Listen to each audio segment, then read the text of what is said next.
Should charity CEOs be paid a percentage of the donations that they raise? My name is Lori Steyer, and I'm the CEO and Executive Director of Charity Watch.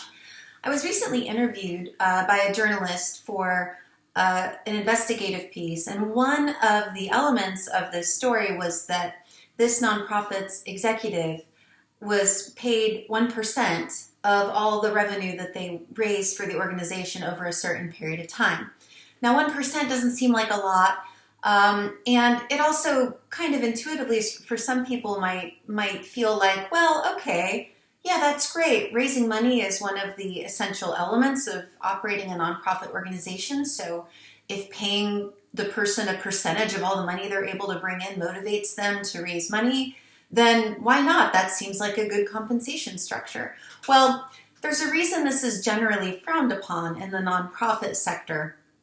This is because if you think about what the ultimate goal of a for-profit company is compared to a nonprofit organization, there's a lot of goals and missions and values that for-profit companies sort of express to the public about what they do and what's important to them. But at the end of the day, they exist to make a profit.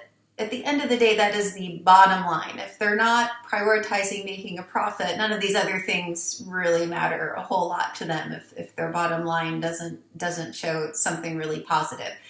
Whereas the goal of a nonprofit organization is not to generate as much revenue as possible as an end unto itself. The goal is to fulfill some sort of specific mission. And the programs and operations of the nonprofit are supposed to be driven in a way that fulfills that underlying mission. Now, bringing donations into an organization is, partially the board's responsibility. It's partially the staff's responsibility at a charity. But at the end of the day, the organization should be mission driven.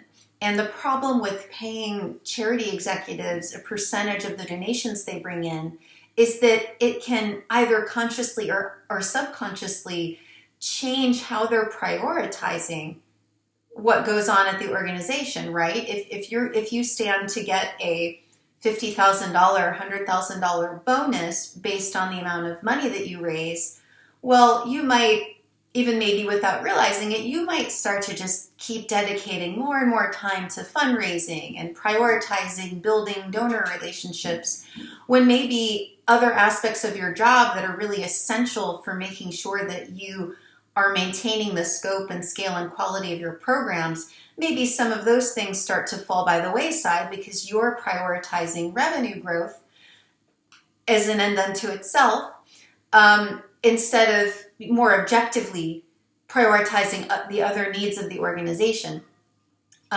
When your compensation is not tied to the amount of money you bring in, you can just more objectively look at all of the things you need to do as a nonprofit executive. One of those things includes raising money. One of those things includes, quality control, programs, how should we distribute our resources to best serve our mission.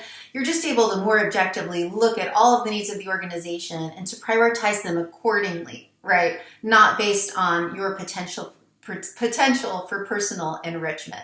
And so this is why these kinds of percentage of donations raised arrangements are generally frowned upon in the nonprofit sector. And as head of Charity Watch, I certainly agree with that assessment.